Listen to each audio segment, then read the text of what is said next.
We're entering our last segment. So, Evan, I came up with the idea for this one. I'm so proud of myself since you've done the heavy lifting for the last 3 or 4, maybe even more, coming up with ideas for these. So, top 5. I said, well, they're introducing this new ability, the Activate ability, which they are going to apply to some cards that have on reveals right now. They're going to rework some previous on reveals. And I think in the dev video, they even said specifically Hell Cow and what was the other one? There was another one. Ironheart was their example. I don't know if they said they're definitely going to do that. In what I read about the Activate ability, Ironheart was the example used. The tough part about me in this top 5 when I was coming up with this stuff was, number one, would it be an ability that Snap does a great job already of making these card abilities fit with not only the character that is on the card, but also what that character would do. So sometimes activating or changing this card up felt like, okay, well, Typhoid Mary should give, now granted it's an ongoing, but let's just say Typhoid Mary should cause problems for other people on the board. You know, Red Skulls, he should be able to boost. There should be some drawbacks. Activating a detriment shouldn't be in the player's hands, in my opinion. That eliminates that whole sect, and most of that was ongoing anyway, because most of your on reveals are going to be something that work in your favor usually. Did you take anything else into consideration that I may not have when we're doing cards that we want to see have an activate ability? Well, the only thing I thought about was if you can't activate it, it might add to the cost, because some of these, like Hulkbuster, can be kind of a crapshoot.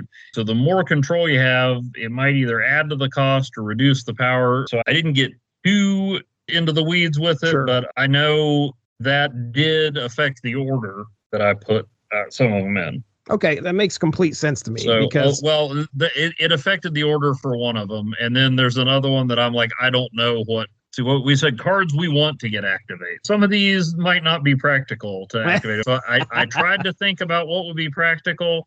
There's a couple that I'm looking at that I'm like, well, if you activate it, you'd almost have to increase the cost. We'll get into it. So I tried to think about that, but there's only one that I went in real deep with. Maybe deep's not the right word, but there's one that really factored into. And then there's others where I was like, oh, that would be awesome if I could choose when to activate it, but then I don't know what that would do to the cost. The problem is, as we increase the cost, that means it gets played later, which cuts into the opportunity to activate it on different turns. I completely get what you're saying. I'm sure it's going to be really interesting in the second dinner, discussions while they're trying to figure out, okay, how do we rework this card so that activate is an ability that can be used, but is not giving a severe advantage. I took that into account. Yeah, I took that same thing into account, because I didn't want to say, on reveal, something super powerful and just do it twice or whatever. I'd be surprised if Aranya stays at a 1 cost, because she is only 1 power instead of 2, so she's a little less, but she's already got a leg up on Iron Fist, Nico, and Gwen, because you can choose when to do it. Whereas with those guys, you have to be very careful about which card you play, about the order you play them in. Did you have the opportunity to activate as soon as you put Spider-Man down, Symbiote Spider-Man? I think you have to play him, and then you would get it on the next turn. So that's another thing. If they're going to be increasing costs, you're not going to be able to use that ability until the next turn. You'll see why I want some of these to activate, and then we'll have to figure whether that still makes sense at the cost they're at. All right, well, then I'll let you go first here. What do you got for number 5? My number 5 on this list was my number 1 on our last list, and that's Zabu. I didn't appreciate Zabu when he arrived. I was late to the game, and once I realized how great he was, they nerfed him. Now there won't be any little saber-toothed kitties running around the Savage Land. No, Zabu's still good, but how about we split the difference? It's not an ongoing, but let me pick when Zabu reduces 4 cards cost by 1, instead of it having to be immediately after I play him. Right. Let me get Zabu out there and then summon him when I actually have Wong in my hand. I think before, as you're talking about this and as I'm going through this in my head, I don't think cost is actually where they'll adjust. It'll be power. that's not going to impact the game as much, I should say, or make it as detrimental. You'd rather power go down than cost go up, I think. I'd take Zabu going down to a 2 power for the ability to activate him. So, and I think that's a pretty good middle ground for what we have now versus what we had back in the day and ongoing. Getting the opportunity to activate that ability when we want to would be great. So yeah, I agree with you. All right. So my number 5 is Ghost Spider. I like the opportunity to lay Ghost Spider out there, but if I don't want to move that card that I'm going to play next, I would like to have the opportunity to play this 5-cost card instead, then maybe activate Ghost Spider to pull. She pulls the last card you play. So it's not going to be a make or break kind of thing. My focus is if I'm lacking in a lane, I want to be able to use some cards to try and help me win that lane and activate abilities to do that. You'll probably see that on a few of these. Ghost Spider's one of them. If you had the opportunity to play her and then decide when you want to pull that last card over to try and win that lane, that might be a bigger advantage because the other person's going to have no idea later in the game. They're going to think, oh, I have that lane locked up. There's my thoughts there. If you lay her out on a flooded location and it flood, you can just pull a card over whenever I want. Anyway, that's my number 5. That is something to consider is, you should be paying attention. And even if it's an activate card, if your opponent's paying attention, they ought to know it's coming. So right. Maybe it's not quite as much of an advantage, but as someone who frequently misses obvious things, it could definitely help. All right, my number 4 is Psylocke. She's nice to get out there. If you change that on reveal to an activate, you can't use it until the next turn. That actually kind of sucks. Right now, she's a 2 cost, 1 power, right? So let's lower her. 2/2. She's 2/2. So you not lower her power, lower her cost. Lower her cost from 2 cost to 1 cost. But you don't get to activate it until turn 2 if you want to. Or you can activate it on turn 3 or activate it on turn 4. So lower the cost to get her out there. That still means you cannot use that ability until turn 2. But if you choose, you just want to wait and use it on a turn where you need that energy for some reason, she's out there to let you have that opportunity. I feel like she would be one of the top cards that they are considering for the activate ability. But that's my thoughts. Psylocke number 4. What do you got? Oh, Psylocke's a good choice. I wish I'd copied that from you, but instead I copied Second Dinner's example because it's hard to argue with Ironheart. It really is. I know you said they said in the video that she's not going to be it, but yeah, there have been plenty of times where like Ironheart's the only 3-cost card I had in my hand, and it's like, but I'm losing 2 points because I got 2 cards out here. Yeah, I only got 2 cards out. Right. They explained it in the example. The more cards you have out there, the less effective Ironheart is. So that's the other side of it. Is there's been times where I've had a bunch of cards out there and I've played Ironheart, and it's like, well, that's great, but it didn't give me nothing on the lane that I needed at the location I needed. Right. So so there would be some drawback to it and some pros and cons, but yeah, I think she makes a lot of sense. She's already a pretty useful card, but that will make her more useful. Maybe that'll make her a little too appealing. I'd like to see Ironheart get that activated. Yeah, I agree with you. What's your number 3? Number 3 is a card that I put in a lot of decks, and sometimes I play her too early because of her cost, and it lowers her effectiveness. So I would like to get to choose when Hazmat does her thing. Just have her sitting out there waiting until the last turn. Yeah, or just waiting for your opponent to get more cards out there, because there are times where she'll be my only option on turn 2, and it's really probably better to save her, but I feel like, I got to get a card out there. If you play her too early, you want it to have impact beyond its cost and power. When playing her on turn 2, you might not even hit 1. Now, if they've got Deadpool out there, I'll get Hazmat out there as fast as I can. Yeah. I love to take that ability away. But yeah, I would like to be able to get Hazmat out there early, but still have her do the damage that comes from having her later. Now, you have that out there, and if your opponent's paying attention, then you run the risk of them using Lady Deathstrike or somebody to take her out before you get to do that. But that's some of the offset of being able to. Well, hey, your buddy Red Guardian, he could stop him from activating. Oh, that's right. It erases that text right off. Man. Good point. Okay, my number 3, and this is a point where I remembered that I did not put these in any certain order. I think my number 1 belongs in number 1, but the rest of these are just like, Okay, I'm thinking of these as I'm going. I'm just putting them on the list. It was hard for me to figure out ways to justify one over the other. I think Psylocke should have been up a little bit further than number 4 now that I'm thinking about it. But anyway, my number 3, Doc Ock. All right. I mean, he's nerfed beyond, like, I don't know how long he had that ability where he pulled, he filled that lane up. From the beginning, I'm pretty sure. Yeah. And so this was just within the last couple months that they nerfed him like that. Give me the opportunity to choose when. If that person's got 3 cards sitting over there, activate Doc Ock and pull their lowest possible card into that spot. Make them think twice about playing there. So I definitely, Doc Ock is he's a 4/8 now, right? Yeah. Because they did the whole octopus thing there. But yeah, that's what I went with. I put Doc Ock on here at number 3 just to give you the opportunity to pull that one card, that one low cost card, anytime you want to do that. I wouldn't wait till the end of the game though, because that's just going to help them. I would do it probably if it's a 4 on turn 5. Yeah, and I know they did the whole 4/8 thing on purpose because of the aesthetics of what it is. If they were going to give him the activate, they've either got to lower his cost. I don't like it. I'm not a fan. But anyway, Doc Ock, that's my number 3. Do you have any thoughts on Doc Ock? I think that makes sense. I mean, on a 4, you don't have a whole lot of room, but then again, the first activate card's a 4 cost. Right. My number 2 is Spider-Man. Just having the opportunity to choose when you're going to swing away is pretty powerful, considering that person may lay that Iron Man onslaught living tribunal combo right there on that same lane, and you grab Iron Man and swing him on out of there or something like that. But I think it would, there's not much more of an advantage versus a disadvantage, in my opinion, in having Spider-Man move out of there whenever you want to. I think it's just like, let him do it whenever he wants to. The one thing that they changed on Spider-Man since he started was where you could not pull an unrevealed card over. Mm-hmm. So I think doing this isn't that much of an improvement, turning that ability from on reveal to activate. That's my opinion.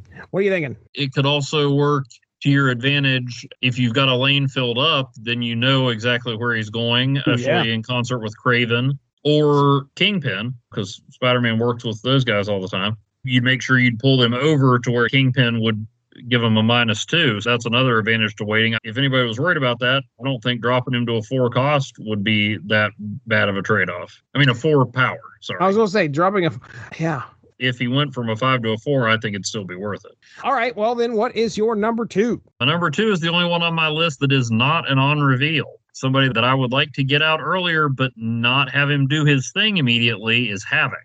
So you get him out there earlier. Once you play Havoc, he starts reducing your energy by 1. He adds 4, and the earlier you can get him out there, the more damage he does. He can be a real difference maker, but you don't want him out there on turn 4. You usually don't want him out there on turn 3. 5, 2 cost, 8 power is good. If you can get a 7th turn, letting me put him out there and buy time. If they want to do something to stop him, well, they got time to do it. Dude, that's one of the ones that should be up for thoughts too, there to activate, because you're right.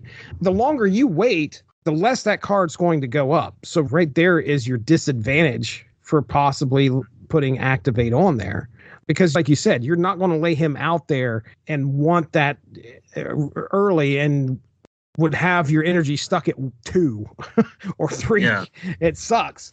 Plus, that makes him a little bit more versatile when it comes, because a lot of people are throwing him in decks where you get that extra energy. So him using that energy kind of balances out, if I remember correctly.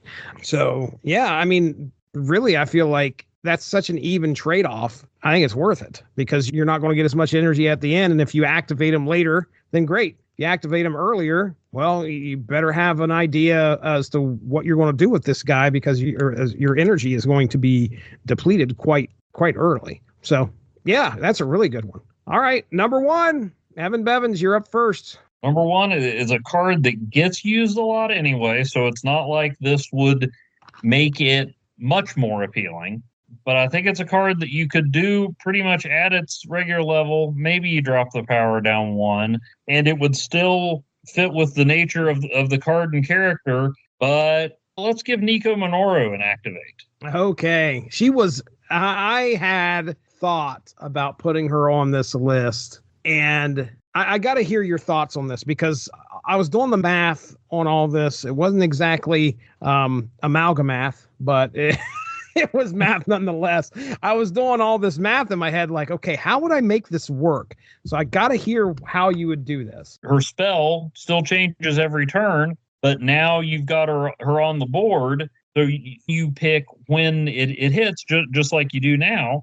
If you play her on turn 1, whatever the spell is on turn 2, it's gone if you don't activate her. Let's say the spell you want comes up on turn 4, and you've got a 4-cost card you need to play. So you've played her, you don't like that spell, you don't like that spell, but suddenly it's +2 to the next card you play. Right. Okay, on turn 4, you play Jessica Jones. So instead of going from a 5 to a 9, she goes from a 7 to an 11. It's not a huge difference maker, or the same thing with moving a card to the right. That just makes her basically Aranya, but you still have to decide when to do it, but it doesn't cost you extra.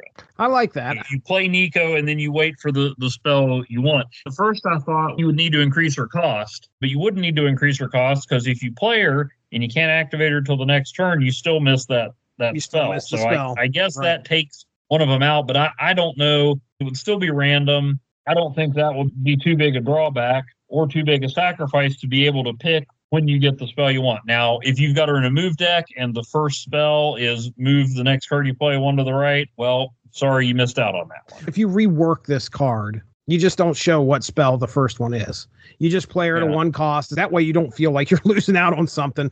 That makes a lot of sense. Yeah. Then you see, as soon as you lay her out, what the spells are going to be at the top of her head, like you normally do. And then the next turn it switches over, and then you can probably click on her and see what the spell is and all that. I like that. And if it's a move deck and you get on turn 6 and she still doesn't move anybody, well, that was your first spell. Sorry. In the comics, she does know what spell she's casting. She can just only do it once. I still think it's a great design for the card. I just think now that we have Activate, that makes it a little more useful. Because, I mean, there have been plenty of times where I'm like, oh, okay, move 1 to the right. I'll be sure to use her next turn. And it's like, no, it changes next turn. I just think that fits even better as an Activate and still works with the nature of the card. I don't think you'd have to change cost or power to make it work. Yeah, I think that's a great idea. I think there are some cards that we're listing here that are just perfect for them to be like, okay, we can make these activate. Now, as far as the programming and stuff like that, I don't know, but I don't think it'd be that hard. They've done some pretty crazy stuff with these cards lately.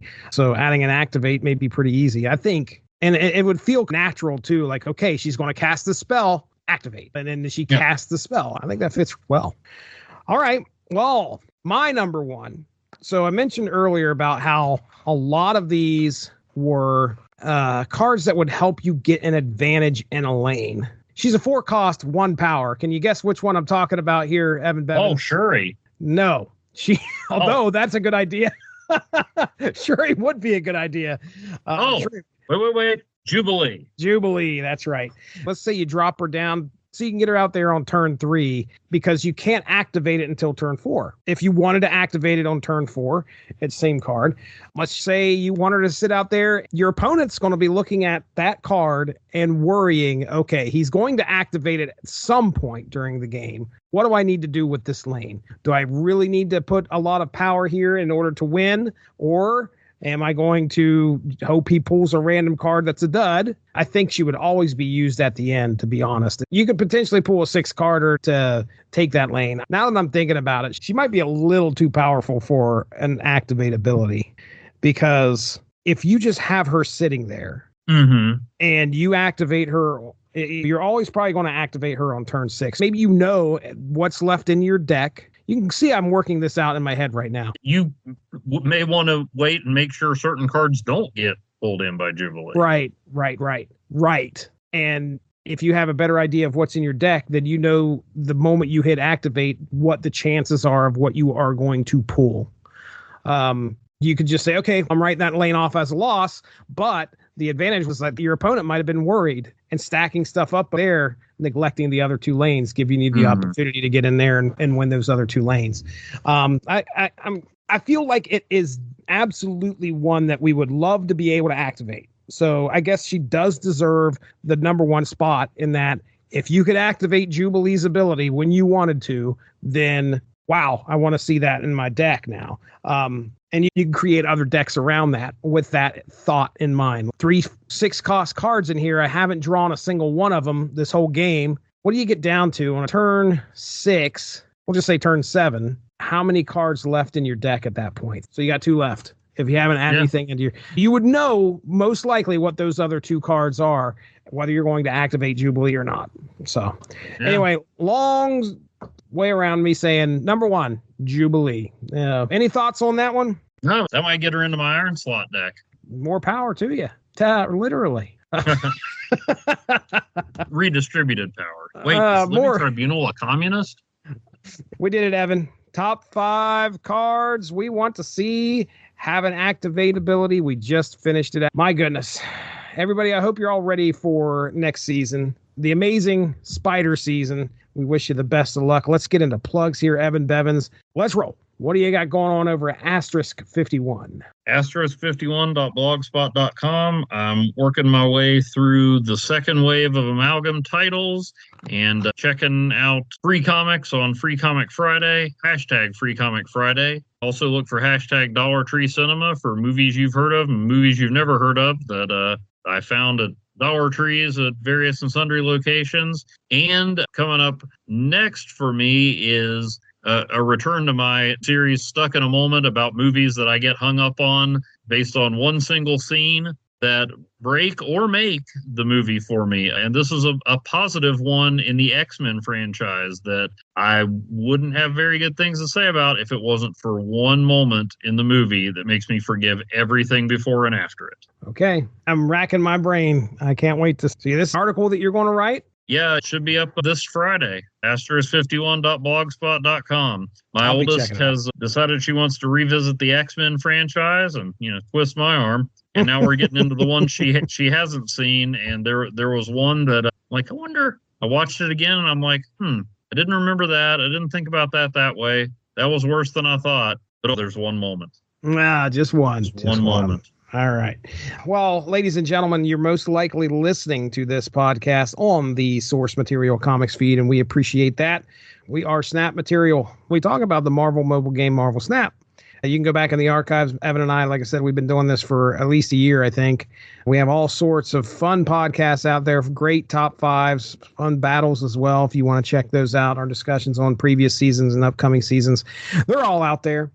You can also check out the Source Material Comics podcast, the flagship show on the Source Material Comics Network. Recently, I think as of today, let's try Monday of this week, Mark Radulich and myself finished up our discussion on all 28 issues of Alias. If you want to stick around and listen to the very end, I've got a nice AI narrated bit on the Purple Man. It gives you the history of the Purple Man, not only up to Alias, but also what happened to the Purple Man afterwards. Interesting, interesting story. This is not the Jennifer Garner show? I'm afraid not, which is funny because I made the stupid mistake of thinking that this has something to do with the Jennifer Garner show, right? No, incorrect. Absolutely incorrect. I did too. When it came out. All 28 issues. It's the first time I've ever read 28 issues in a row for a Source Material Comics podcast.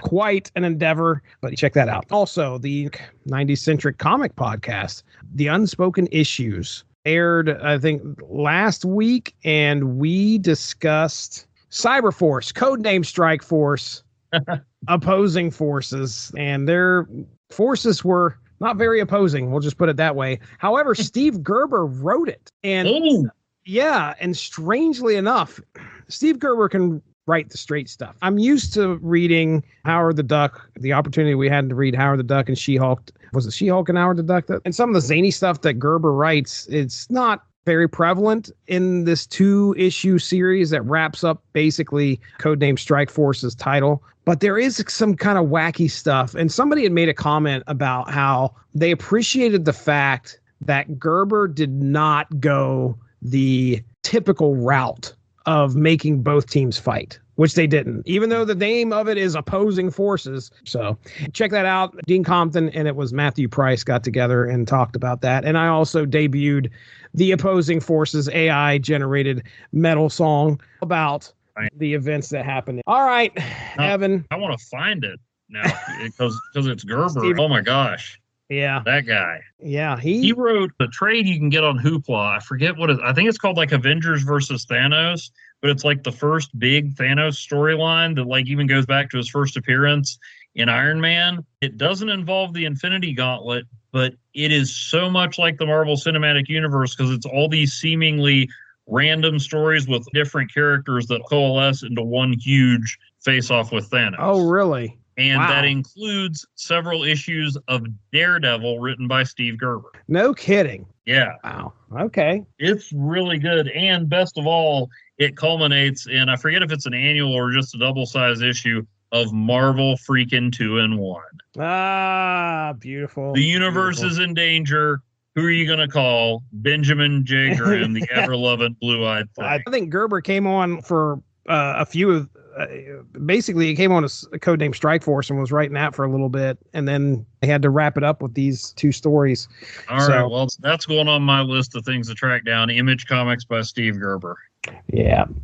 All right. Well, we're out of here. That's Evan Bevins. I'm Jesse Starcher. Thanks for joining us this season. Have a good one. Bye-bye.